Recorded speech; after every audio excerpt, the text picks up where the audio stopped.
మేము ఒక సాటిన్ క్లాత్లో మంచి లాంగ్ ఫ్రాక్ స్టిచ్ చేసాము అనమాట. ఇది వచ్చేసి సాటిన్ సారీ పంపించారు నాకు కస్టమర్. ఇలా ప్లెయిన్ లీఫ్ నెక్ పెట్టి అంబ్రిల్లాలో మేము ఇలా బాక్స్ ఫ్రిల్స్ పెట్టామన్నమాట. గేర్ అయితే చాలా బాగా వచ్చింది. సారీ మొత్తం యూజ్ చేసాము. కింద దీనికి వైట్ పికో చేసాము. కొంచెం బాగా పఫీగా లేచేటట్టు ఉంటుంది అని చెప్పేసి వైట్ పికో చేసాము. గేర్ చాలా బాగా వచ్చింది. దీనికి హ్యాండ్స్కి కస్టమర్ ఇలాంటి ప్యాటర్న్ సెలెక్ట్ చేశారనమాట.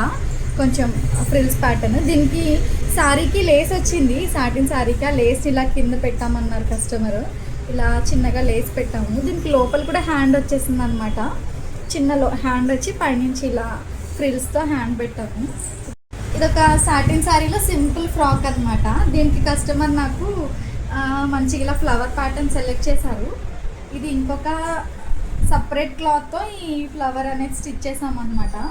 మంచిగా క్యాన్వాస్తో ఇవన్నీ పల్టీ చేసాము ఈ ఫ్లవర్ పీసెస్ని అన్నిటినీ. ఇప్పుడు ఈ ఫ్లవర్ బోని పట్టుకొచ్చి ఇక్కడ స్టిచ్ చేస్తాము. ఇలాగా ఆఫ్టర్ స్టిచ్చింగ్ ఇది ఎలా ఉంటుందో చూపిస్తాము. ఈ ఫ్రాక్కి ఫైనల్గా ఫ్లవర్ అయితే ఇలా స్టిచ్ చేసామన్నమాట. కస్టమర్ నాకు ఈ ఫ్లవర్కి సపరేట్ క్లాత్ ఇచ్చారు. ఇలా ఫ్లవర్ మంచిగా మేకింగ్ చేసి ప్లెయిన్ క్లాత్ అని పెట్టాము. దీని లుక్కే చేంజ్ అయిపోయింది అనమాట. నాకైతే బాగా నచ్చింది. చాలా బాగుందన్నమాట. వెస్ట్రన్ ఫ్రాక్ లాగా ఫ్లవర్ ఇవన్నీ కూడా చాలా బాగా వచ్చింది. అండ్ ఈ సింపుల్ లాంగ్ ఫ్రాక్ డిజైన్ ఎలా ఉందో కామెంట్ చేయండి. దీనికి బ్యాక్ నెక్ సింపుల్గా డ్రాప్ షేప్ పెట్టాము. అంటే దీనికి సరిపోవట్లేదని బ్యాక్ నెక్ చూపించట్లేదు. బ్యాక్ జిప్ కూడా వస్తుంది. అండ్ ఈ సింపుల్ లాంగ్ ఫ్రాక్ డిజైన్ ఎలా ఉందో కామెంట్ చేయండి.